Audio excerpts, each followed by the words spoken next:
le travailleur français qui habite à la Goutte d'Or où je me promenais avec Alain Juppé la semaine dernière, il y a 3 ou 4 jours, et qui travaille avec sa femme, et qui ensemble gagnent environ 15 000 francs, et qui voit sur le palier à côté de son HLM entasser une famille avec un père de famille, 3 ou 4 épouses et une vingtaine de gosses, et qui gagne 50 000 francs de prestations sociales sans naturellement travailler. Si vous ajoutez à cela le bruit et l'odeur, eh bien, le travailleur français sur le palier devient fou. Et puis il y a eu des prières sur la voie publique. D'abord c'était rue Mira. Non, on prie dehors parce qu'on n'a pas de place. Mais si nous construisons des mosquées, on va lui dire merci M. Sarkozy. De manière régulière, un certain nombre de personnes viennent pour accaparer les territoires. Je suis désolé, mais pour ceux qui aiment beaucoup parler de la Seconde Guerre mondiale, s'il s'agit de parler d'occupation, on pourrait en parler, là pour le coup.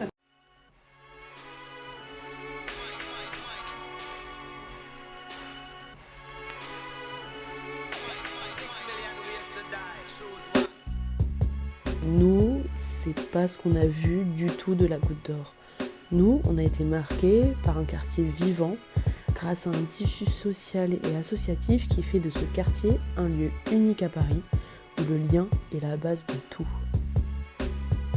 Mais au final, durant toute notre étude, une question nous taraude.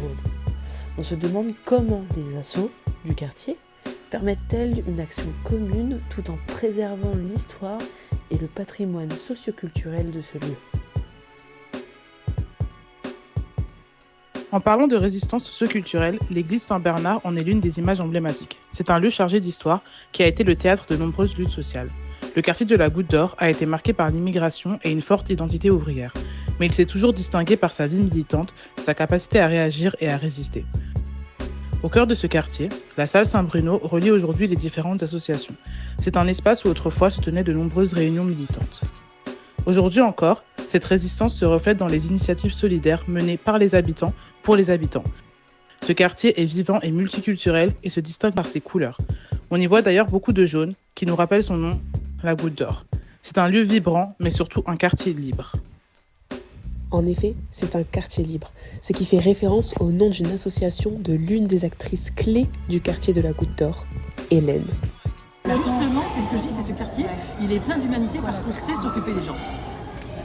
Et que les autres n'ont pas envie. Durant la période du Covid-19, par exemple, les bénévoles de Quartier Libre se sont assurés que toutes les familles du quartier, que tous les habitants du quartier pouvaient bénéficier d'une alimentation digne, ce qui reflète une fois de plus l'humanité et la solidarité du quartier de la Goutte d'Or. Un autre acteur clé d'humanité dans le quartier, c'est Joël.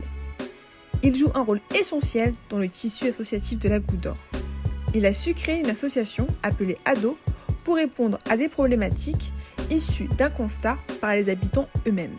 Face à une absence d'accompagnement, de nombreux jeunes tombaient dans la délinquance. Et Joël a pris l'initiative de bâtir une structure qui permet de trouver des solutions locales.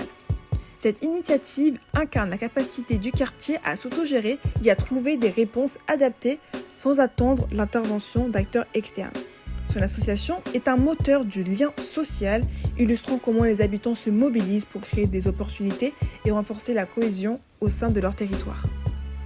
Jean-Marc est une figure emblématique de la Goutte d'Or.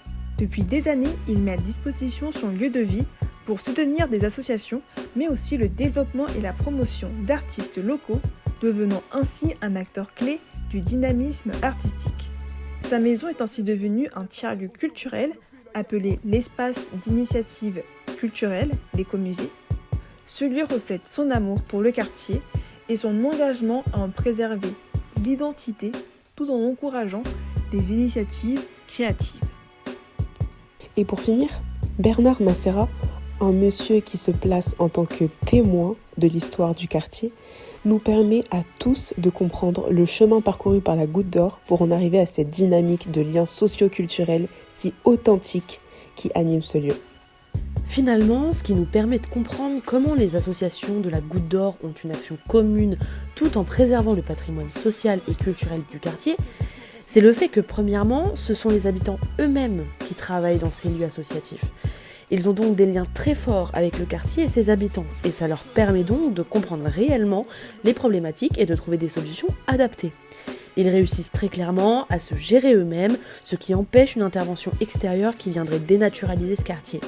C'est d'ailleurs ce qui donne une identité si particulière à la Goutte d'Or, quartier où les luttes sociales, la solidarité et la diversité ont toujours existé, du Moyen-Âge jusqu'au XXIe siècle.